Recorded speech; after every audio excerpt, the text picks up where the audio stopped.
ভারতীয় তাবেদারদেরকে এই দেশ থেকে উৎখাতের স্বপ্ন দেখিয়েছে রংপুরের আবু সাইদ।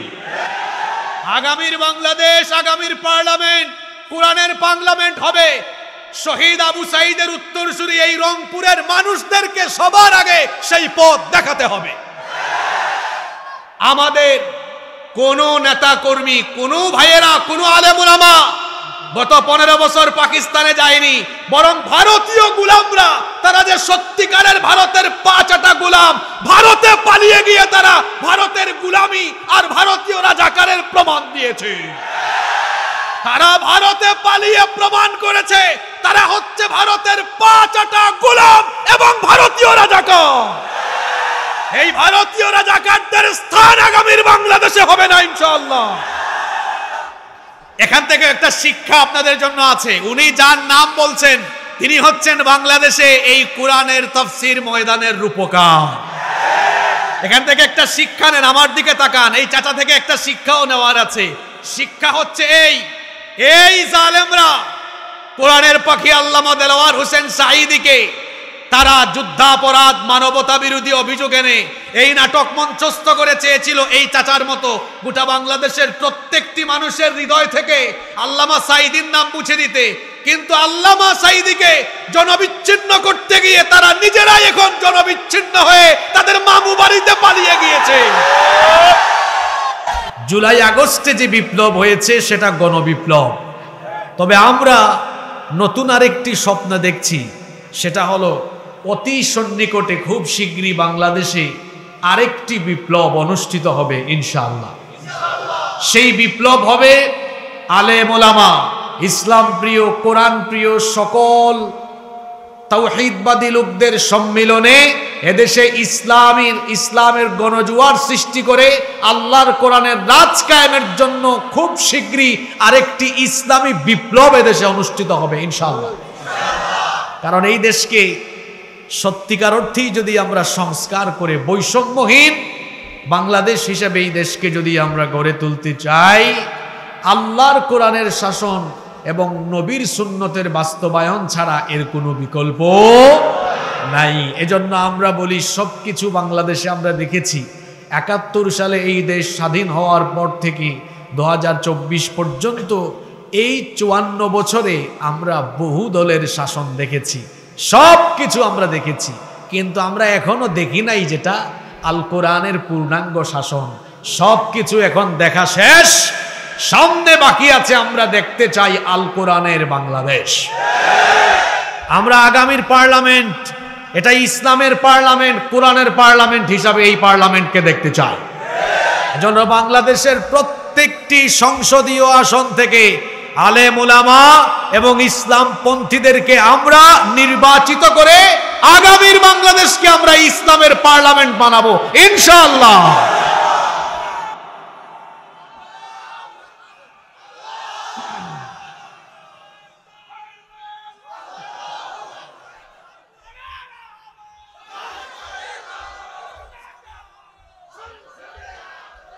আপনারা আগামীর সংসদকে কোরআনের সংসদ হিসেবে দেখতে চান তো? এই পথ দেখাবে রংপুরের মানুষ ইনশাআল্লাহ। কারণ ভারতীয় তাবেদারদেরকে এই দেশ থেকে উৎখাতের স্বপ্ন দেখিয়েছে রংপুরের আবু সাইদ। আগামীর বাংলাদেশ, আগামীর পার্লামেন্ট কোরআনের পার্লামেন্ট হবে। শহীদ আবু সাইদের উত্তরসূরি এই রংপুরের মানুষদেরকে সবার আগে সেই পথ দেখাতে হবে। পারবেন তো ইনশাআল্লাহ? আপনারা তো আবু সাইদের এলাকার মানুষ। আপনারা আমার ভাইটাকে কি করে তারা মেরে ফেলেছে। আবু সাইদকে নির্মমভাবে হত্যা করার 2-3 দিন পরেই যে জুমা ছিল, আমি সেই জুমায় আবু সাইদের ব্যাপারে কথা বলেছি। হয়তো আপনারা অনেকেই সোশ্যাল মিডিয়ায় সেই বক্তব্য শুনেছেন। আমি সেখানে বলেছিলাম যে এই যে আমাদের দেশের জনগণের ট্যাক্সের পয়সায় কেনা গুলি আমার ভাইয়ের বুকের উপরে যারা চালিয়ে দিল, এটা যদি তারা বন্ধ না করে এদেশের মানুষের সেন্টিমেন্ট বুঝে তারা যদি বিদায় না নেয়, তাহলে আবু সাইদ না, আবু সাইদের উত্তরসূরি হয়ে প্রতিটি মানুষ বাংলাদেশের রাস্তায় নেমে আন্দোলন করতে বাধ্য হবে। তাই হয়েছে, মানুষ এমন আন্দোলন করেছে। তিনি বলেছিলেন আমার বাবার দেশ, আমি পালাবো না, অথচ তিনি কিছু না বলেই হঠাৎ করে চলে গেলেন। আপনার বাবার দেশ ছেড়ে আপনি চলে গেলেন কেন? দীর্ঘ 15 বছর এদেশে ইসলামী আন্দোলনের নেতা কর্মীরা, আলেম উলামারা জেল খেটেছেন, আয়না ঘরের জুলুম নির্যাতন সহ্য করেছেন। কেউ এই দেশ ছেড়ে পালিয়ে যায় নাই। যারা এই দেশকে নির্মমভাবে নির্যাতন নিপীড়নের জাতাকলে পিষ্ট করেছে, তাদের ক্ষমতা যাওয়ার পর 15 বছর নয়, জনগণের ধুলাই খাওয়ার পরে ভয়ে 15 ঘন্টাও বাংলাদেশে থাকতে পারে না। 15 ঘন্টাও থাকতে পারে। আমরা তো 15 বছর ছিলাম। কেউ পালিয়ে গিয়েছে? বলেন, কেউ পালিয়ে গিয়েছে? আমাদেরকে বলতো কি? আমাদেরকে বলতো আমরা নাকি পাকিস্তানি রাজাকার। অথচ আমাদের কোন নেতা কর্মী, কোন ভাইয়েরা, কোন আলেম উলামা গত 15 বছর পাকিস্তানে যায়নি, বরং ভারতীয় গোলামরা, তারা যে সত্যিকারের ভারতের পাঁচটা গোলাম, ভারতে পালিয়ে গিয়ে তারা ভারতের গোলামি আর ভারতীয় রাজাকারের প্রমাণ দিয়েছে। তারা ভারতে পালিয়ে প্রমাণ করেছে তারা হচ্ছে ভারতের পাঁচটা গোলাম এবং ভারতীয় রাজাকার। এই ভারতীয় রাজাকারদের স্থান আগামীর বাংলাদেশে হবে না ইনশাআল্লাহ।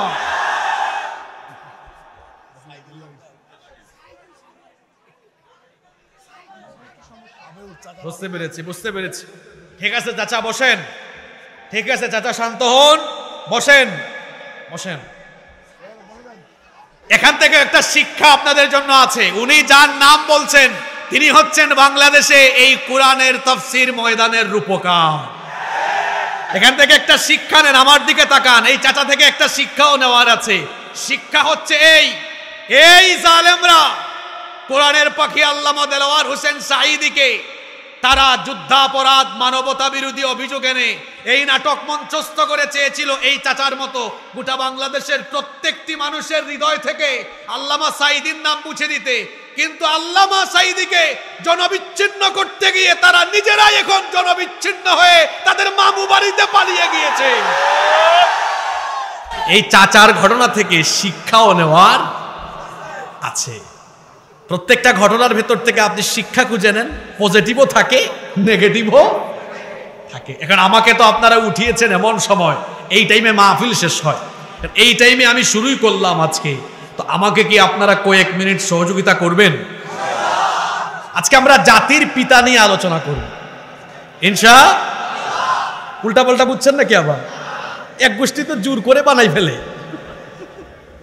জাতির পিতা কি জোর করে হওয়া যায়? দেখি তো রংপুরের মানুষ জাতির পিতার নাম জানে কিনা? জি, আমার জাতির পিতা এমনি এমনি জাতির পিতা হন নাই। জাতির পিতা হওয়ার জন্য ইমানের অগ্নি পরীক্ষায় অবতীর্ণ হয়ে, অগ্নি স্ফুলিঙ্গে দাঁড়িয়ে, ইমানের পরীক্ষা দিয়ে, এমনকি নিজের সন্তানকে আল্লাহর রাহে কুরবানি করার দীপ্ত প্রত্যয় নিয়ে আল্লাহকে সন্তুষ্ট করে তারপরে জাতির পিতা হয়েছে। জাতির পিতা এমনি হওয়া যায় না। আর জোর করে চুরি ডাকাতি কইরাও, চুরি ডাকাতি লুটপাটের আদর্শ দেখায়া জোর করে জাতির ঘাড়ে জাতির পিতা চাপায়াও দেওয়া যায় না। বরং জাতির পিতা হতে হয় আদর্শ দিয়ে, ঠিক কিনা? আজকের এই মাহফিলে কমিটি কি এই বৃষ্টির মধ্যে আপনাদেরকে টাকা পয়সা দিয়ে এনেছে? কোন রাজনৈতিক সভা সমাবেশ হলে সেখানে জনপ্রতি 500 টাকা, 1000 টাকা দিয়ে তারপরে জিলাপি বিরিয়ানি দিয়ে মানুষ আনতে হয়। আর কোরআনের মাহফিলে ঝড় তুফান বৃষ্টি উপেক্ষা করে মানুষ আসে। এই চিত্র প্রমাণ করে যে দেশের মানুষকে বৃষ্টি, রোদ, ঝড় তুফান কোরআনের প্রেম, টান, এশক থেকে আটকাতে পারে না। এই দেশের কোরআন প্রিয় মানুষকে কোরআনের রাজ কায়েম করতে কোনো ফ্যাসিস্ট আর কোনো ভারতীয় গোলামও এদেরকে রুখে দিতে পারবে না। সম্মানিত উপস্থিতি, আমি আপনাদের সামনে কোরআনে কারীমের 2 নম্বর সূরা, সূরাতু আল বাকারা এর 124 নম্বর আয়াত, মাত্র একটি আয়াত তিলাওয়াত করেছি। আজকে এই আয়াত থেকে, একটি আয়াত থেকে আমরা হেদায়েতি কিছু আলোচনা শুনবো পড়ি ইনশাআল্লাহ। আল্লাহ যেন আমাদেরকে হেদায়েতের নিয়তে প্রতিটি কথা শোনার তৌফিক দান করেন, বলেন আমিন। আমরা তিলাওয়াতের মাধ্যমে আলোচনায় ঢুকি। যে শয়তান গুরগুর গুরগুর করছে, একটু আল্লাহর কাছে আশ্রয় চেয়ে ওইটাতে তাড়াইয়ে দেই, একটা বুলেট মারি, বুলেট মানে এবার ওই বুলেট না, শয়তানের বুলেট হলো আউযু বিল্লাহি মিনাশ শাইতানির রাজিম। আশ্রয় চাইবো কার কাছে? আর কোরআন তেলাওয়াত শুনলে শয়তানের ভালো লাগে না খারাপ লাগে? পালিয়ে যাবে। আমরা আল্লাহর নামে শুরু করব। সবাই মহব্বতে তিলাওয়াত করতে পারবো না? কোরআন তেলাওয়াতে সওয়াব না গুনাহ? সবাই সওয়াবের নিয়তে পড়েন, আউযু বিল্লাহি মিনাশ শাইতানির রাজিম, বিসমিল্লাহির রাহমানির রাহিম। وَإِذِ ابْتَلَى إِبْرَاهِيمَ رَبُّهُ بِكَلِمَاتٍ فَأَتَمَّهُنَّ قَالَ إِنِّي جَاعِلُكَ لِلنَّاسِ إِمَامًا قَالَ وَمِنْ ذُرِّيَّتِي قال لا ينال عهد الظالمين।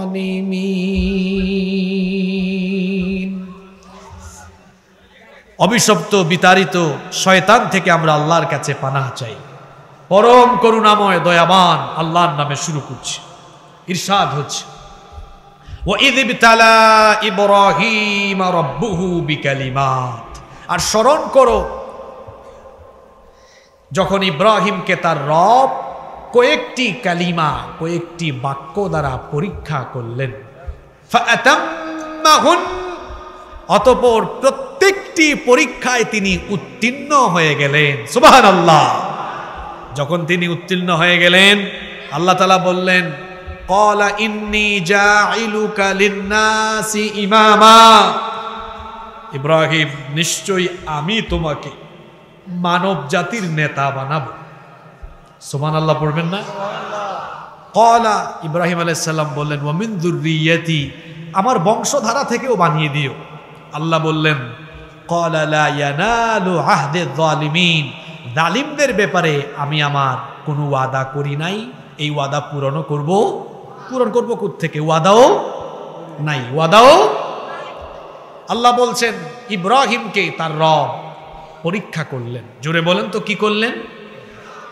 মান হুয়া ইব্রাহিম আলাইহিস সালাম। ইব্রাহিম আলাইহিস সালাম কে? তার পরিচয় কি?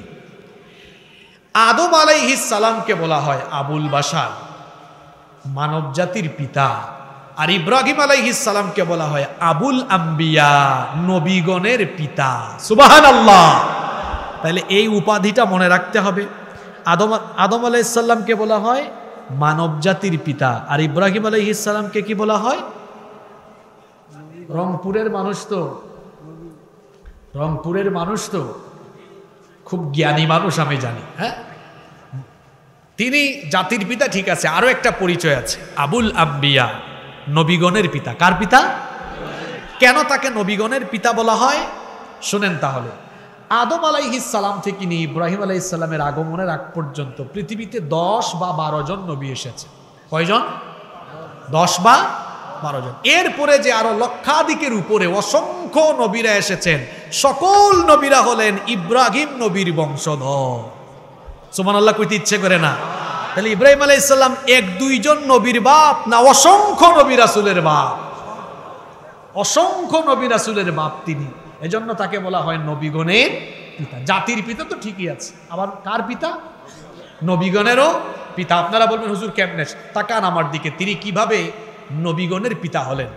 আদম আলাইহিস সালামের এক স্ত্রীর নাম হাজেরা বা হাজার। উনার গর্ভ থেকে জন্ম নিয়েছেন ইসমাঈল আলাইহিস সালাম, আপনারা নাম জানেন। আর অন্য স্ত্রী নাম হচ্ছে সারাহ। সারাহ এর ঘরে জন্ম নিয়েছেন ইসহাক আলাইহিস সালাম। ইসহাকের ঘরে হয়েছেন ইয়াকুব। ইয়াকুব আলাইহিস সালামের আরেকটা উপাধি, তাকে বলা হয় ইসরাঈল। তার 12টি সন্তান, এর মধ্যে ইউসুফ নবীও একজন। এই 12 সন্তানকে বলা হয় বানু ইসরাঈল বা বনি ইসরাঈল। এই যে সারার ঘরে জন্ম নিয়েছেন ইসহাক, ইসহাকের ঘরে ইয়াকুব, এরপরে ইয়াকুব আলাইহিস সালাম থেকে নিয়ে শুরু করে ঈসা নবী পর্যন্ত সব নবী ছিলেন বনি ইসরাঈলের নবী। সুবহানাল্লাহ। পৃথিবীতে সবচেয়ে বেশি নবী রাসূল এসেছেন যে জাতির মধ্যে, সেই জাতির নাম বনি ইসরাইল। সেই জাতির নাম কি? ওই ঘরের আরেকটা সন্তান আছে না, একটু আগে বললাম হাজেরার ঘরে, ওই সন্তানের নাম কি? ইসমাইল আলাইহিস সালামের পরে এই বংশে আর কোনো নবী নাই নাই নাই নাই নাই নাই নাই। শেষে দিয়ে, এখানে একেবারে শেষে দিয়ে এই বংশে আগমন করেছেন আখিরি নবী মুহাম্মাদুর রাসূলুল্লাহ সাল্লাল্লাহু আলাইহি ওয়াসাল্লাম। তাহলে ইব্রাহিম নবীর এই যে দুইটা শাখা গেল, আপনি এদিকে যান বা ওইদিকে যান, একটু উঁচা করে ধরেন। ইব্রাহিম আলাইহিস সালাম তার যে দুইটা শাখার কথা বললাম, এদিকে যান আর ওইদিকে যান, দুই দিকেই নবী রাসূল আছে না নাই? এজন্য তাকে বলা হয় আবুল আম্বিয়া, নবীগণের পিতা। তিনি জাতির পিতা, মানব জাতির নেতা, নবীদের বাবা। এমনি এমনি হন নাই, অনেকগুলো পরীক্ষায় অবতীর্ণ হয়েছে। তাফসীরের কিতাবে এসেছে, কোন মুফাসসির বলেছেন তিনি 10টা পরীক্ষা দিয়েছেন, কেউ কেউ বলেছেন আরো বেশি, সর্বোচ্চ 30টা পর্যন্ত অভিমত পাওয়া যায়। আজ আমি আপনাদের সামনে আল্লাহর কোরআন থেকে জাতির পিতার 10টি পরীক্ষা, যে পরীক্ষাগুলো দিয়ে তিনি জাতির পিতা হয়েছেন, সেগুলো তুলে ধরবো, আর এখান থেকে আমরা কি শিক্ষা নিব তা বের করবো ইনশাআল্লাহ। তাইলে জাতির পিতা এমনি এমনি হয় নাই, পরীক্ষা দিয়েছেন। কি দিয়েছেন? এই যে বিসিএস ক্যাডার, বিসিএস ক্যাডার এমনি এমনি হয় না, পরীক্ষা দিয়ে হয়। জোরে বলেন, বিসিএস ক্যাডার কি এমনি এমনি হওয়া যায় না, পরীক্ষা দিয়ে হতে হয়? তো জাতির পিতা তো এমনি এমনি হওয়া যায় না, অনেকগুলো পরীক্ষায় অবতীর্ণ হয়ে আল্লাহ বলছেন ফাআতাম্মাহুম, সবগুলো পরীক্ষায় তিনি পাশ করেছেন। সুবহানাল্লাহ। তার প্রথম পরীক্ষা কি ছিল? প্রথম পরীক্ষা ছিল নবুয়ত দেওয়ার পরেই নবুয়তের পরীক্ষা। তাকে আল্লাহ এমন একটি জাতির জন্য নবী বানিয়েছেন, গোটা জাতির লোকেরা করে মূর্তির পূজা। কি পূজা করে? কেউ কেউ ছিল মূর্তি পূজারী, কেউ ছিল তারকা পূজারী। এই বংশের জন্য, এই গোষ্ঠীর জন্য, এই জাতির জন্য ইব্রাহিম আলাইহিস সালামকে নবুয়ত দিয়ে পাঠিয়েছেন কে? আরো আসতে বলেন, কে? এখন ইব্রাহিম আলাইহিস সালামের এমন ঘরে জন্ম হয়েছে, উনার বাবা নিজেই হলেন মূর্তির কারিগর, মূর্তির কারিগর, মূর্তি বানায়। আবার উনার পিতা আজর, কেউ কেউ বলেছেন নাম হলো তারিক, কিন্তু কোরআনে এসেছে আজর। তো এই যে উনার পিতা ছিলেন আবার তৎকালীন বাদশাহ মিস্টার ফেরাউন, না মিস্টার নমরুদ, মিস্টার নমরুদের অন্যতম মন্ত্রী, মন্ত্রণালয়ের অন্যতম মন্ত্রী। একদিকে মন্ত্রী, অন্যদিকে প্রধান পুরোহিত, আবার মূর্তিরও কারিগর। এখন ইব্রাহিম আলাইহিস সালাম দাওয়াত আরম্ভ করলেন ঘর থেকে। কোথা থেকে? ইব্রাহিম আলাইহিস সালাম জাতির পিতা, কিভাবে তিনি তার নবুয়তের পরীক্ষা তার পিতা এবং তার জাতির সামনে দিয়েছেন, আল্লাহ তাআলা কোরআনে কারীমে সেগুলো বর্ণনা করেছেন। প্রথমেই তিনি তার পিতাকে বললেন, কোরআনে কারীমের 6 নম্বর সূরা সূরাতুল আনআমের 74 নম্বর আয়াত, আল্লাহ তাআলা বলছেন ওয়া ইয ক্বালা ইব্রাহিমু লিআবিহি আযারা আতাত্তাখিযু আসনামান আলিহা ইন্নী আরাকা ওয়া কওমাকা ফি দালালিম মুবিন। আল্লাহ তাআলা বলছেন, আর স্মরণ করো যখন ইব্রাহিম তার পিতা আজরকে বললেন আতাত্তাখিযু আসনামান আলিহা, আপনি কি এই মূর্তিগুলোকে আপনার উপাস্য হিসাবে গ্রহণ করেছেন? ইন্নী আরাকা ওয়া কওমাকা ফি দালালিম মুবিন, নিশ্চয়ই আমি আপনাকে এবং আপনার জাতির লোকদেরকে স্পষ্ট বিভ্রান্তির মধ্যে দেখেছি। যখন তিনি তার পিতাকে এই কথা বললেন, তার পিতা তাকে কি জবাব দিলেন শুনেন। কোরআনে কারীমের 19 নম্বর সূরা সূরাতু মারইয়ামের 46 নম্বর আয়াতে আল্লাহ তাআলা বলছেন, ক্বালা আরাগিবুন আনতা আন আলিহাতি ইয়া ইব্রাহিম লা ইল্লাম তানতাহি লা আরজুমান্নাকা ওয়াহজুরনি মালিয়া। ইব্রাহিম আলাইহিস সালামের পিতা তখন জাতির পিতাকে বললেন, তবে কি তুমি আমার এই উপাস্য থেকে মুখ ফিরিয়ে নিয়েছো হে ইব্রাহিম আমার ছেলে? তুমি কি আমার এই মূর্তিগুলো থেকে, আমার দেবতা থেকে, আমার উপাস্য থেকে মুখ ফিরিয়ে নিয়েছো নাকি? যদি তুমি এর থেকে বিরত হও তাহলে শোনো, বাপ হয়ে সন্তানকে কি বলে দেখেন, বাপ হয়ে সন্তানকে কি বলছে শুনেন। আজর তখন বললেন, লা ইল্লাম তানতাহি, যদি তুমি এই দাওয়াত থেকে বিরত না হও, লা আরজুমান্নাক, আমি বাপ হয়ে তোমাকে পাথর মারবো, পাথরের আঘাতে তোমাকে ক্ষত বিক্ষত করে ফেলবো। ওয়াহজুরনি মালিয়া, এমনকি আমি তোমাকে আমাকে চিরতরে পরিত্যাগ করে চলে যেতে বলবো। শুনতেছেন আপনারা? বাপ সন্তানকে বলে, আমি তোমাকে পাথর মেরে রক্তাক্ত করব, হত্যা করব প্রয়োজনে, তুমি আমাকে ছেড়ে চলে যাও, পরিত্যাগ করো আমাকে। এই যে তার পিতা তাকে বহিষ্কার করছেন, যেটাকে আমরা অনেকে বলি ত্যায্য পুত্র আর কি। এই যে কঠিন পরিস্থিতি, কেন পিতার সাথে ঝামেলা হয়েছে? পৈতৃক সম্পদ নিয়ে না ইমানের দাওয়াতের কারণে? জোরে বলেন, দাওয়াতের কারণে। দেখেন না, এই পরিস্থিতি মাঝে মাঝে আমাদের হুসেননগরেও হয়, হয়তো গত 15 বছরও হয়েছে। ভাতিজা ইসলামী আন্দোলন করে, এই জন্য চাচা তার ভাতিজার নামে মামলা দিয়ে জেলখানায় ভরে দিয়েছে। তো জাতির পিতা, পিতার কাছ থেকেই তিনি কঠিন পরিস্থিতির সম্মুখীন হতে হয়েছে। তো জাতির পিতার সন্তানরাও ইমানের পথে চললে এ ধরনের সমস্যা আসবে কি আসবে না? জোরে বলেন, আসবে কি আসবে না? জাতির পিতা তার বাবার কাছ থেকে কষ্ট পেলেন, বাবা কষ্ট দিলেন, তার জাতির লোকেরাও তাকে কষ্ট দিল। তিনি তখন তার জাতিকে বললেন, তোমরা কি এই মূর্তিগুলোর পূজা করবে নাকি? তোমরা কি এই মূর্তির পূজা পরিত্যাগ করবে না? তখন তার জাতির লোকেরা বলেছিলেন, ক্বালু আজিতানা বিল হক্কি আম আনতা মিনাল লাইবিন।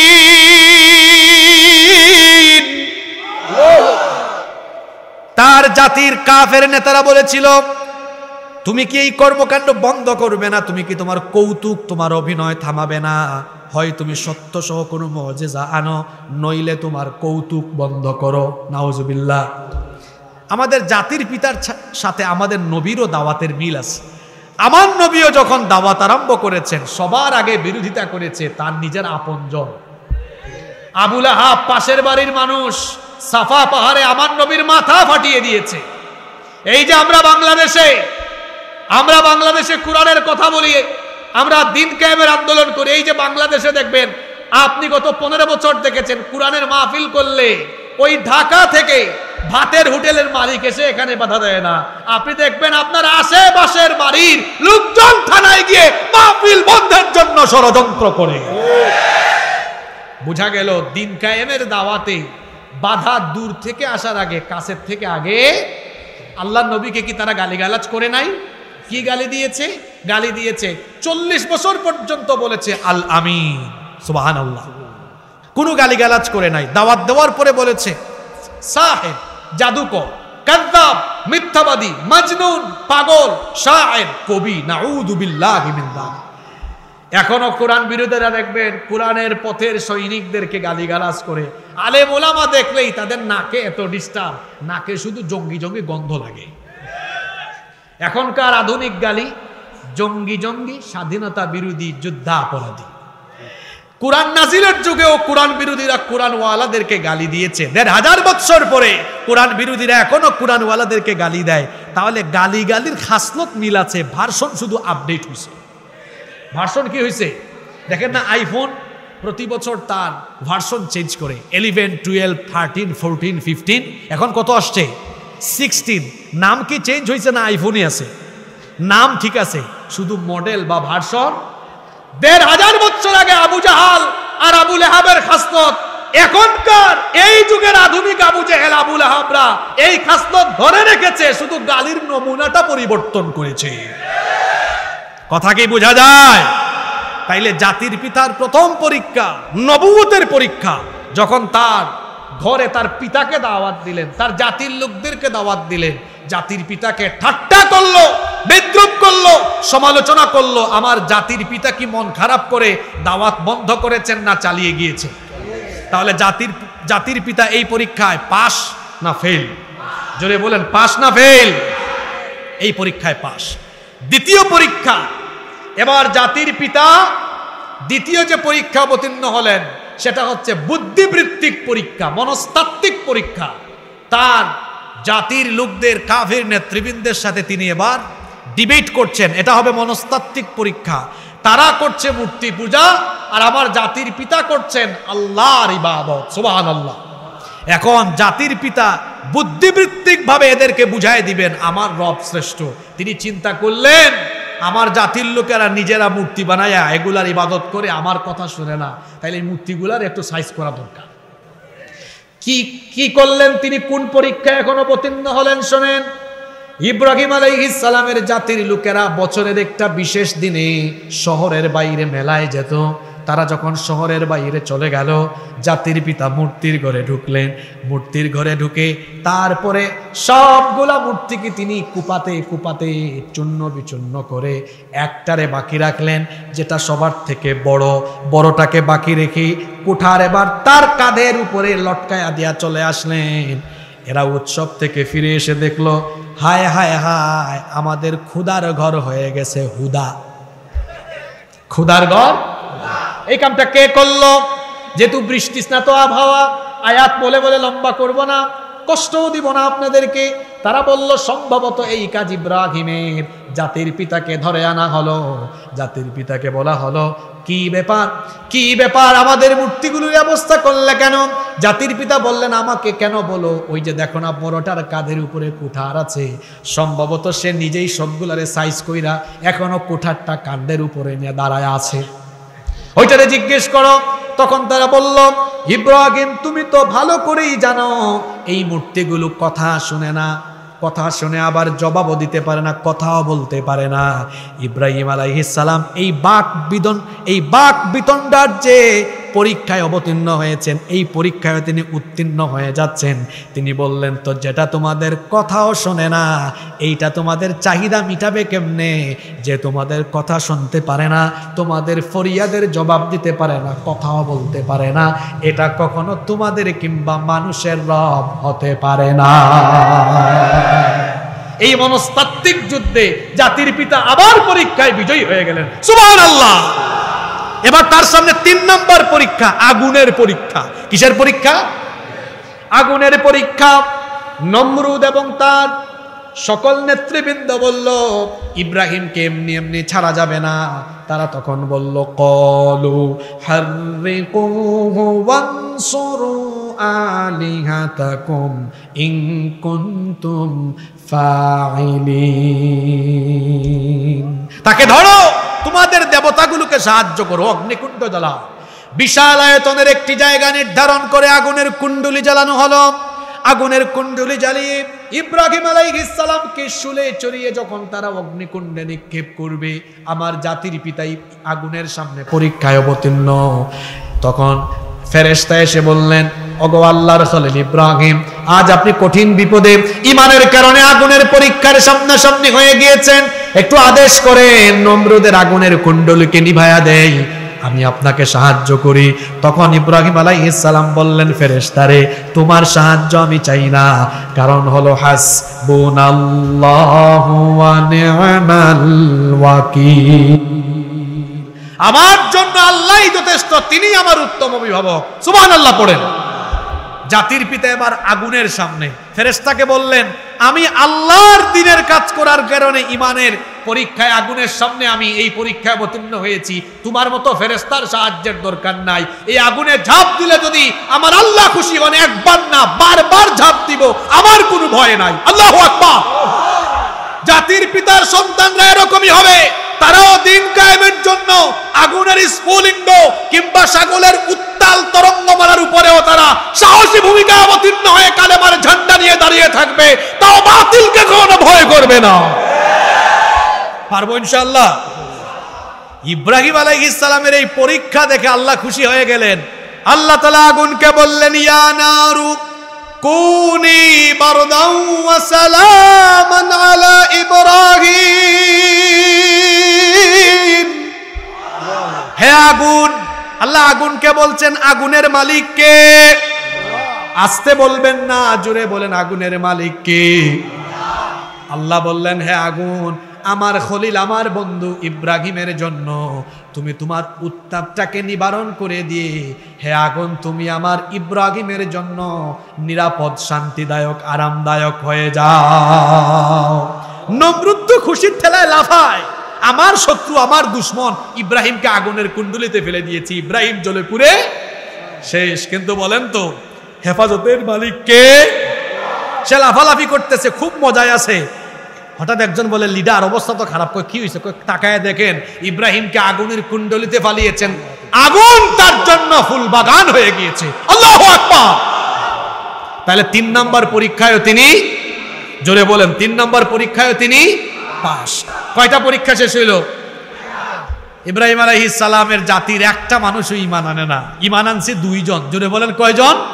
একজন তার ঘরের বউ সারা, আরেকজন তার ভাতিজা, আপনারা নাম জানেন, লূত আলাইহিস সালাম। এই 2 জন ঈমান আনলেন। এখন এই 3 জন মিলে, তিনি থাকতেন বাবেলে। কোন শহর? বাবেল, যেটাকে বর্তমানে বাগদাদ বলা হয়। সেখান থেকে হিজরত করে চলে গেলেন এবার ফিলিস্তিনের কেনানে। ফিলিস্তিনের কেনানে তার 4 নম্বর পরীক্ষা। আচ্ছা বলেন তো, তিনি যদি আল্লাহকে বলতেন, আল্লাহ আমি আমার এলাকা ছাড়বো না, আপনি আমার এলাকায় থাকার ব্যবস্থা করেন, আল্লাহ কি করতেন না? কিন্তু আল্লাহ তাআলা পরীক্ষা নিলেন, দেখি আমার ইব্রাহিম আমার দ্বীনের দাওয়াতি কাজের জন্য বাড়ি ঘর ছাড়ে কিনা। হিজরতের আদেশ যখন আসলো, আমার নবীর সাথে কিন্তু ইব্রাহিম নবীর মিল আছে, আমার নবীও হিজরত করেছেন। হিজরত করেন নাই? গত 15 বছর যারা দ্বীনের পথে ছিল তারাও কিন্তু অনেকে হিজরত করেছে। এটা আবার ওরা মিলাই নিবে, বলবে আমরাও এখন হিজরত করেছি। তোমরা যেটা করেছো ওটা হিজরত না, ওইটাকে বলে পালানো। মাঝে মাঝে ওই বাড়ির মেয়ে ওই বাড়ির ছেলের সাথে ভেগে যায় না, তোমাদেরটা হয়েছে ওই রকম। আর আমরা যারা দ্বীনের পক্ষে থেকেছি, আমরা নবী রাসূলদের তরিকা অনুসরণ করে আমরাও হিজরতের সুন্নাত পালন করেছি। অনেক জালেমরা গত 15 বছর অনেক ভাইদেরকে এলাকায় আসতে দেয় নাই, আপনজনের জানাজায় আসতে দেয় নাই। এইরকম করে মানুষের উপরে নিপীড়ন করেছে, মানুষের স্বাধীনতা তারা কেড়ে নিয়েছিল। আজ আল্লাহ তাদের স্বাধীনতা কেড়ে নিয়েছে। সম্মানিত ভাইয়েরা, কেনানে হিজরত করলেন। বলেন তো কোথায় হিজরত করেছেন? কেনান। কোথায়? কোনো আপত্তি আছে? নাই। এই পরীক্ষায় পাস। কিন্তু কেনানে যাওয়ার পরে দুর্ভিক্ষ দেখা দিল। কেনান থেকে তিনি আবার মিশরে হিজরত করেছেন, মিশরে গিয়েছিলেন। এবার মিশরে যাওয়ার পথে তার 5 নম্বর পরীক্ষা। এটা বড় মারাত্মক পরীক্ষা। ঘটনাটা কি শুনতেছেন আপনারা? এবার কেনান থেকে যাচ্ছেন কোথায়? মিশর। বাংলাদেশের যিনি রাষ্ট্রপ্রধান, তাকে সংসদীয় সরকারের আলোকে বলে প্রধানমন্ত্রী। তো সেই সময় মিশর যারা শাসন করত, মিশরের শাসকদের উপাধি ছিল ফেরাউন। মিশরের শাসকদের উপাধি কি ছিল? মনে রাখবেন, ফেরাউন কোনো ব্যক্তির নাম নয়। ফেরাউন কোনো ব্যক্তির নাম নয়, এটা রাষ্ট্রীয় একটা পদ। আচ্ছা, চেয়ারম্যান, মেম্বার, এমপি, এগুলো কি কোনো মানুষের নাম? তবে মাঝে মাঝে নাম হয়ে যায়। মনে করেন শরীফ ভাই উপজেলা চেয়ারম্যান হয়ে গেছেন, এখন আর কেউ শরীফ ভাই বলে না, চেয়ারম্যান সাহেব, তাই না? তখন চেয়ারম্যান নাম হয়। তো মিশরের ক্ষমতায় যারা থাকতো, ওই মানুষ নাম বাদ দিত, ডাক্তার তখন ফেরাউন সাহেব। কি সাহেব? কিন্তু আসলে ফেরাউন কোনো নাম নয়। ফেরাউন হলো একটা, বলেন না, ফেরাউন একটা পোস্ট, রাষ্ট্রীয় একটা পোস্ট। সেই সময়ের মিশরের ফেরাউনের একটা কুঅভ্যাস ছিল, তার মদ এবং ত্বক আসক্তি ছিল। কয়টা জিনিসের প্রতি? তার বাহিনীর লোকজন যদি রাস্তাঘাটে সুন্দরী নারী পেত, ওইটারে ধরে এনে ফেরাউনের কাছে দিত। সিরা অনেক তাফসীরের গ্রন্থে এসেছে এবং আল বিদায়া ওয়ান নিহায়ার ভেতরে এসেছে, পৃথিবীর সবচেয়ে সুন্দরী নারীর নাম হলো হাওয়া আলাইহাস সালাম। কোন নবীর স্ত্রী? জোরে বলেন। আর হাওয়া আলাইহাস সালামের পরে পৃথিবীর দ্বিতীয় শ্রেষ্ঠ সুন্দরী হলেন আমাদের জাতির পিতার স্ত্রী সারা। সুবহানাল্লাহ। এখন বিশ্বের শ্রেষ্ঠ 2 নম্বর সুন্দরী পাইছে। বলেন আপনারা, ফেরাউনের বাহিনী ছাড় দিবে? তা আমাদের মহামান্য মিস্টার ফেরাউনের জন্য এটা নিয়ে যায়। যখন নিয়ে গেল ইব্রাহিম আলাইহিস, এখানে মাঝখানে ঘটনাটা লম্বা আছে, আজকে বলতেছি না। ইব্রাহিম আলাইহিস সালাম দোয়া করেছিলেন, আল্লাহ আমার স্ত্রীকে তুমি হেফাজত করো। আবার সারা যখন ওই ফেরাউনের দরবারে গেলেন, তিনিও সালাত আদায় করে দোয়া করেছিলেন, আল্লাহ তুমি আমার ইজ্জতের হেফাজত করো। আল্লাহ এমন ভাবে দোয়া কবুল করলেন, এই ফেরাউন যখন সারার সামনে এগিয়ে আসতে চেয়েছিল তখন তার হাত পা অবশ হয়ে গিয়েছিল। সুবহানাল্লাহ কইতে ইচ্ছে করে না? এ যখন মরে যাওয়ার উপক্রম হচ্ছিল, সারা বললেন আল্লাহ তারে বাঁচান, এ যদি মরে যায় সবাই বলবে আমি তাকে মেরে ফেলেছি। আল্লাহ তাকে আবার ঠিক করে দিলেন, কিন্তু শয়তানদের খাসলত হলো ঠিক হয়ে গেলে যেই লাউ সেই, এটা আবার সামনে আগাতে চায়। আল্লাহ আবার অবশ করে দিলেন।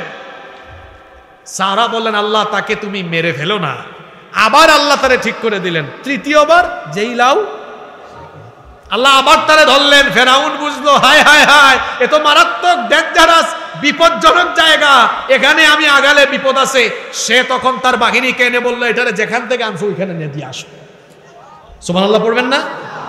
এমনি এমনি দিয়ে আসিও না, দেখো তো এরা কেন আসছে মিশরে, কয় অভাবের কারণে আসছি। ফেরাউন বলল তাহলে আমার রাষ্ট্রীয় কোষাগার থেকে কিছু উপহার উপঢৌকন এদেরকে দিয়া বিদায় করো। সুবহানাল্লাহ। তাহলে বলেন পরীক্ষা দিলে মর্যাদা বাড়ে না কমে? এসেছিলেন কেনান থেকে আবার মিশরে দুর্ভিক্ষের কারণে, এই পরীক্ষায় পরে দুজনে আল্লাহর উপর ঈমান রেখেছিলেন, পরীক্ষায়ও পাস, আবার দুর্ভিক্ষ চলে যাওয়ার জন্য এখন মিশরের ফেরাউন থেকে তারা অনেক উপহার পেয়ে আবার কেনানে চলে গেছেন। সুবহানাল্লাহ। কয়টা পরীক্ষা গেল? 5টা। কয়টা গেল? এবার আসেন 6 নাম্বার পরীক্ষা। জাতির পিতার পরীক্ষার কোনো শেষ। তখন তার বয়স 70-এর উপরে। আহারে, জাতির পিতার এত বছর হয়ে গেছে বৈবাহিক সম্পর্কের, কিন্তু কোনো সন্তান। এটা কি কম বড় পরীক্ষা? জাতির পিতার কোনো সন্তান নাই। এবার জাতির পিতার স্ত্রী সারা, তিনি তার বাদী, তার দাসী নাম হলো হাজেরা, তার দাসীকে তিনি তার স্বামীকে সুপর্দ করলেন, তার স্বামীর সাথে বিবাহ দিলেন, নতুন করে বিবাহ বন্ধনে আবদ্ধ হলেন। তখন ইব্রাহিম আলাইহিস সালাম, এই যে সন্তান নাই এত বছর, এবার তিনি দোয়া করলেন কার কাছে? তিনি বললেন রব্বি হাবলি মিনাস সালিহিন, রব তুমি আমাকে নেককার সন্তান দাও। দেখেন সন্তান চাওয়ার দোয়াটা শিখেন, আমল করেন। তিনি বললেন সন্তান দাও, এটা বললেন না, বললেন আল্লাহ নেককার সন্তান দাও। আল্লাহ তাআলা তার দোয়া কবুল করলেন। দোয়া কবুল করে জানিয়ে দিলেন ফাবাশশারনাহু বিগুলামিন হালিম, আমি আমার খলিলের দোয়া কবুল করলাম, আর তাকে আমি এক ধৈর্য সহিষ্ণু নেককার সন্তানের সুসংবাদ দিয়ে দিলাম। 6 নাম্বার পরীক্ষা। সন্তান ছিল না, ধৈর্য ধরেছেন বলে আল্লাহ এই পরীক্ষায়ও তাকে পাশ করে দিয়ে সন্তান দিয়েছেন। সুবহানাল্লাহ পড়েন। এবার সন্তান পাওয়ার পরে 7 নাম্বার পরীক্ষা অবতীর্ণ। কয় নাম্বার পরীক্ষা? আল্লাহ বললেন ইব্রাহিম তোমার এই নতুন স্ত্রী, বেশি দিন হয় নাই বিয়ে করেছো, আর তোমার নবজাতক সদ্য জন্ম নেওয়া শিশু, এই 2 জনকে মক্কায় নির্বাসিত করো। জোরে বলেন তো কোথায়? এখন মক্কা নগরীর জনসংখ্যা অনেক।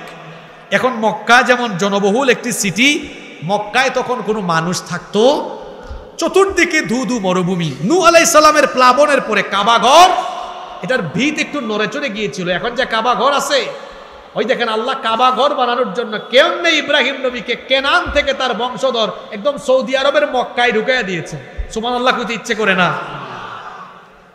বললেন যাও তোমার বউ বাচ্চাকে ওখানে রেখে আসো। কত বড় পরীক্ষা এটা। আপনাকে যদি বলা হয় আপনার বউ বাচ্চা মাত্র জন্ম নিয়েছে, আজকে আপনার বাচ্চা সহ বউ রংপুর থেকে সিলেটে রেখে আসে, আপনি বলবেন ভাই মাফও চাই, দোয়াও চাই, পারবো না। জাতির পিতা এই পরীক্ষায় অবতীর্ণ। আল্লাহ বলেছেন নির্বাসনে রেখে আসো, কোনো ছায়া নাই, একটা কথাও বলেন নাই। তার এই নবজাতক সন্তান আর বিবিকে নিয়ে মক্কায় চলে গিয়েছেন। আল্লাহু আকবার। সামান্য কিছু খাবার আর পানি দিয়ে চলে আসতেছেন। বিবি বললেন প্রিয়তম স্বামী কোথায় যান? সামান্য খাবার পানি দিয়ে আমার আর আমার এই সদ্য জন্ম নেওয়া শিশুকে রেখে? আহারে, জাতির পিতা কথা বলতে পারতেছেন না, চুপচাপ শুধু এভাবে আঙ্গুল উঁচা করলেন আসমানের দিকে, এভাবে আসমানের দিকে আঙ্গুল ইশারা করলেন, বুঝালেন কার ইশারায় হচ্ছে, কার হুকুমে হচ্ছে। হাজেরা বললেন অসুবিধা নাই, নির্ভয়ে বাড়ি ফিরে যান। যদি উনার ইশারায় এখানে রেখে যান, উনার হুকুমে রেখে যান, আমি আশা করি তিনি আমাকে আর আমার সন্তানকে এখানে রিজিক ছাড়া মারবেন না। সুবহানাল্লাহ পড়তে ইচ্ছে করে না? এটার নাম ঈমান। এটার নাম কি? যাওয়ার সময় ইব্রাহিম নবী দোয়া করেছিলেন, সময় সংক্ষেপ করছে, আল্লাহ আমার স্ত্রী আর আমার বাচ্চাটার জন্য খাবার দাবারের ব্যবস্থা করে দিও, মানুষের মন তাদের দিকে ঝুঁকায় দিও, তাদেরকে দিয়ে নামাজ কায়েম করাইও। কয়টা দোয়া করেছেন? আঙ্গুল দেখে বলেন কয়টা? এক, আল্লাহ খাবারের ব্যবস্থা করে দিও। দোয়াটা কেমনে কবুল হয়েছে? যখন কিছু সময় পরে খাবার পানি শেষ, হাজেরা পানির জন্য দৌড়াদৌড়ি করেন, দেখি কোনো মানুষ আছে কিনা, কারো কাছে পানি পাই কিনা। একবার সাফা পাহাড়ে উঠেন, আরেকবার মারওয়া পাহাড়ে উঠেন, এরকম করে সাফা আর মারওয়াতে 7 চক্কর দিলেন। কয় চক্কর? আল্লাহর কাছে এত ভালো লাগলো, জাতির মাতা তিনি, জাতির মাতা, এত ভালো লাগলো তার এই কর্মকাণ্ডকে আল্লাহ জাতির পিতার সন্তানদের জন্য হজ আর ওমরায় গেলে 7 চক্কর দেওয়াকে আল্লাহ বাধ্যতামূলক করে দিয়েছেন। আরো আসতে বলেন সুবহানাল্লাহ। 7 চক্কর দিয়া ক্লান্ত হয়ে বাচ্চার কাছে আইসা দেখেন নবজাতক ছোট্ট শিশু ইসমাইল আলাইহিস সালামের পায়ের কাছেই মরুভূমিতে বালুগুলো সরে গিয়ে ঝর্ণা ধারা উদ্গীরণ হয়েছে। কোন কূপ? মাউ জমজম, জমজম। এই জমজম উৎপন্ন হয়ে গেল। এবার জমজমের পানি যখন এখানে চলে আসলো, নিজেও পান করলেন, নিজের বাচ্চাকেও পান করালেন। সুবহানাল্লাহ বাড়ি গিয়ে বলবেন। এবার শোনেন, এই জমজমের পানি যখন আসলো, তখন আকাশের মধ্যে পাখির আনাগুনা বাড়ল। ব্যবসায়ী কাফেলা যখন মক্কার পাশ দিয়ে যেত, তারা পাখি দেখে টের পেলেন নিশ্চয়ই এখানে কোনো পানির কুয়া আছে। ইব্রাহিম আলাইহিস সালামের 1 নম্বর দোয়া ছিল খাবার আর পানির ব্যবস্থা করো। 2 নম্বর দোয়া ছিল মানুষের দিল ঝুঁকিয়ে দাও, কারণ এই অঞ্চলে কোনো মানুষ, বাড়িঘর। ওই 2 নম্বর দোয়া কেমনে কবুল হয়? বনু জুরহাম গোত্র এসেছে ইয়ামেন থেকে, এসে বলল এখানে তো পানির কুয়া আছে, হাজেরা আমাদেরকে একটু পানি দিবেন। তিনি বললেন পানি দিব, শর্ত আছে। কি আছে? তারা ভাবলো মনে হয় টাকা পয়সা চাইবে, কিন্তু ঘটনা ঘটলো উল্টা। টাকাও চাইলেন না, পয়সাও। বললেন তোমরা যদি এখানে বসতি স্থাপন করো তাহলে তোমাদেরকে পানি দেওয়া হবে। সুবহানাল্লাহ। তারা বসতি স্থাপন করলেন, তাহলে 2 নম্বর দোয়া কি কবুল হলো না? এই জুরহাম গোত্রেই বিয়ে করেছেন ইসমাইল আলাইহিস সালাম। পরবর্তীতে এই বংশধারায় এসেছেন মুহাম্মাদুর রাসূলুল্লাহ সাল্লাল্লাহু। 3 নম্বর দোয়া কি ছিল? আল্লাহ এদেরকে দিয়ে নামাজ কায়েম করা। আল্লাহ তার ছেলে ইসমাইল আলাইহিস সালামকে দিয়ে বাপ বেটা দুজন মিলে কাবা ঘরের সংস্কার সেখানে করেছিলেন। সেই থেকে আজ পর্যন্ত কাবা ঘরে 24 ঘন্টা সালাত, জিকির, আজকার, তাওয়াফ, ইবাদত চলতেছে, অবিরাম গতিতে চলছে। এই দোয়াও কবুল হয়েছে। সুবহানাল্লাহ। তাহলে তিনি 7 নম্বর যে পরীক্ষায় অবতীর্ণ হয়েছেন, সেই পরীক্ষায় পাস না ফেল? 8 নম্বর পরীক্ষা। জাতির পিতার বয়স তখন 80 বছর। জোরে বলেন কত বছর? 80 বছরের পরীক্ষা। এবার শুনেন, আল্লাহ বললেন ইব্রাহিম তোমার খতনা, নিজের খতনা নিজে করো। খতনা বুঝেন তো আপনারা? নাকি এলাকায় মুসলমানই বলে? মুসলমানই বলে না? আচ্ছা, উনাকে বলা হচ্ছে, জাতির পিতাকে বলা হচ্ছে নিজের খতনা নিজে করো। বুখারীতে হাদিস এসেছে, একটা কুঠার হাতে নিয়ে তার লজ্জাস্থানের সামনের অংশের চামড়া নিজেই কেটে দিয়ে নিজের সুন্নতে খতনা তিনি আদায় করেছেন। আল্লাহু আকবার। এই পরীক্ষায়ও পাস। এবার জাতির পিতার 9 নম্বর পরীক্ষা। সেটা কি? ওই যে সন্তানকে রেখে এসেছো, সন্তানকে জবাই করো। সন্তানকে কি করো? চিন্তা করেন তো, জন্ম হওয়া মাত্র বললেন মক্কায় রেখে আসো। এখন ছেলেটা বড় হয়েছে, কোথায় আল্লাহ বলবেন যাও একটু বাড়ি ফিরাইয়া এনে আদর করো? আল্লাহ বলতেছেন কি করো? জাতির পিতা কি করলেন? এই পরীক্ষায়ও উত্তীর্ণ হলেন। তিনি তার সন্তানকে নিয়ে যখন কুরবানি করতে যাবেন, আল্লাহ বলছেন ওয়াফাদাইনাহু বিযিবহিন আযীম। আমি তার এই কর্মকাণ্ড দেখে খুশি হয়ে গেলাম। তার সন্তানের স্থলে আমি আরেকটা জবাই পাঠিয়ে আমি তার ছেলেকে মুক্ত করে দিলাম। সুবহানাল্লাহ। এখানে একটা বিষয় বলে রাখি, জাতির পিতা যখন তার ছেলে ইসমাইল আলাইহিস সালামকে নিয়ে যাচ্ছিলেন কুরবানি করার জন্য, জাতির পিতা যখন তার ছেলেকে নিয়ে যাচ্ছিলেন কুরবানি করতে, মিস্টার ইবলিস, শয়তান, মানুষের সুরত ধরে এসে বলতেছে, আচ্ছা ইব্রাহিম তোমার ছেলেটাকে কুরবানি করতে নিয়ে যাচ্ছ, আরো কোনো অপশন আল্লাহর কাছে চাইলে তিনি দিতেন না? ইব্রাহিম আলাইহিস সালাম বললেন, বুঝছি তুই ইবলিস, নলে এই পথে বাধা দিলি কেন? তখন তিনি পাথর নিক্ষেপ করলেন, তিনবার পাথর নিক্ষেপ করেছেন। এটাও আল্লাহর কাছে ভালো লেগেছে, এজন্য হাজিরা এখনো জাতির পিতার সন্তানরা হজ করতে গেলে তারাও 3 জায়গাতে 3বার পাথর নিক্ষেপ করে। এখান থেকে রংপুরের বাবাদের শিক্ষা কি? ইব্রাহিম আলাইহিস সালাম আমাদের জাতির পিতা যেমন সন্তানকে দ্বীনের পথে উৎসর্গ করে দিতে একটুও কুণ্ঠাবোধ করেন নাই, এই বাংলাদেশে কোরআনের রাজ কায়েমের জন্য জাতির পিতার সন্তানরা, আমার বুড়া বাবারা তাদের সন্তানদেরকে জাতির পিতার মতো কোরআনের রাজ কায়েমের জন্য শাহাদাতের ঈদগাহে শামিল হওয়ার জন্য খুশি মনে বাড়ি থেকে বের করে দিতে হবে। পারবেন তো? আর মহিলা প্যান্ডেলের মারা আছেন না, তাদের একটা কাম আছে। কামটা কি? জাতির মাথা কি করতেছেন শুনেন। ওই যে হাজারা আলাইহিস সালাম, তাকে গিয়ে মিস্টার ইবলিস ধোঁকা দেয়, কয় তুমি কি জানো তোমার ছেলেকে তোমার স্বামী জবাই করতে নিয়ে যাচ্ছে? তিনি বলেন, বাপ কি কখনো পারে ছেলেকে জবাই করতে? কয় না, তোমার আল্লাহর হুকুমে তোমার স্বামী তোমার ছেলেকে কুরবানি করতেছে। কয় বুঝছি, তুই তো ইবলিস, বলে তোমার আল্লাহ কেন বললি? তিনিও তখন শয়তানকে তাড়িয়ে দিলেন। তাহলে তিনি বললেন তখন, শোন ইবলিস, আমার স্বামী যদি সত্যি আমার রবের হুকুমে আমার ছেলেকে কুরবানি করে, আমার তো ইসমাইল একটা আছে, যদি আরো 1000টা ইসমাইল থাকতো, 1000টা ইসমাইলকে আল্লাহর পথে দিয়ে দিতাম, তাও আমি কখনো কুণ্ঠাবোধ করতাম না। আল্লাহু আকবার। রংপুরের মায়েরা সহ বাংলাদেশের মায়েদেরকেও এরকম কোরআনের রাজ কায়েম করতে হলে সন্তানদেরকে আল্লাহর দ্বীনের পথে এভাবে খুশি মনে ছেড়ে দিতে হবে। পারবো তো? তাহলে জাতির পিতা এই পরীক্ষায় পাস না ফেল? এবার আসলো 10 নম্বর পরীক্ষা। 10 নম্বর পরীক্ষা, সর্বশেষ পরীক্ষা। সেটা কি? বললেন কাবা ঘর সংস্কার করো। বাপ বেটা 2 জন মিলে কাবা ঘর কি করলেন? সংস্কার করলেন। আল্লাহ বললেন, এবার ওয়াআযিন ফিন-নাসি বিল হজ, হজের ঘোষণা দাও, হজের ঘোষণা দাও। ইয়াতুকা রিজালান ওয়া আলা কুল্লি দামিরিন ইয়াতিনা মিন কুল্লি ফাজ্জিন আমিক, যাতে তোমার এই আজান শুনে, ঘোষণা শুনে মানুষ পায়ে হেঁটে উঠে আরোহণ করে বিভিন্নভাবে যেন আসতে পারে।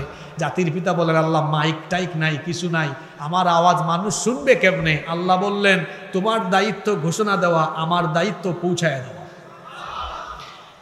তিনি তখন মাকামে ইব্রাহিমে কোন রেওয়ায়েতে এসেছে, আবু কুবাইস পাহাড়ে উঠে তিনি হজের জন্য ঘোষণা দিলেন। আল্লাহ তার এই ঘোষণাকে তার কুদরতি ব্যবস্থাপনায় সারা দুনিয়ায় ছড়িয়ে দিলেন। আমরা তখন দুনিয়ায় ছিলাম না, ছিলাম রুহের জগতে। রুহের জগতে আল্লাহ জাতির পিতার এই আওয়াজ পৌঁছে দিয়েছে। তখন জাতির পিতার আওয়াজ শুনে আমরা যারা লাব্বাইক বলে জবাব দিয়েছি, তাদের নসিবেই আল্লাহর ঘরের জিয়ারত আল্লাহ রেখেছেন। সুবহানাল্লাহ।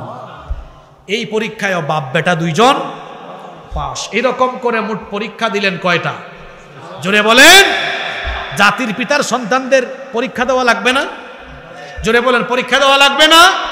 জাতির পিতা প্রতিটি পরীক্ষায় যেমন অবতীর্ণ হয়ে সাহসিকতার সাথে প্রত্যেকটি পরীক্ষায় তিনি আল্লাহর উপর ধৈর্য ধারণ করে তাওয়াক্কুল করে প্রতিটি পরীক্ষায় উত্তীর্ণ হয়েছেন, জাতির পিতার সন্তানদেরকে এই বাংলাদেশে কোরআনের রাজ কায়েমের জন্য আগামী দিনের পরীক্ষাগুলো আসলে পরে রক্ত, জীবন কিংবা শাহাদাতের ঈদগাহে শামিল হওয়া লাগলেও জাতির পিতার সন্তানরা রক্ত দিবে, জীবন দিবে, শহীদ ঈদগাহে শামিল হবে, তাও আল্লাহর জমিনে আল্লাহর কোরআনের রাজ কায়েম করে ছাড়বে ইনশাআল্লাহ।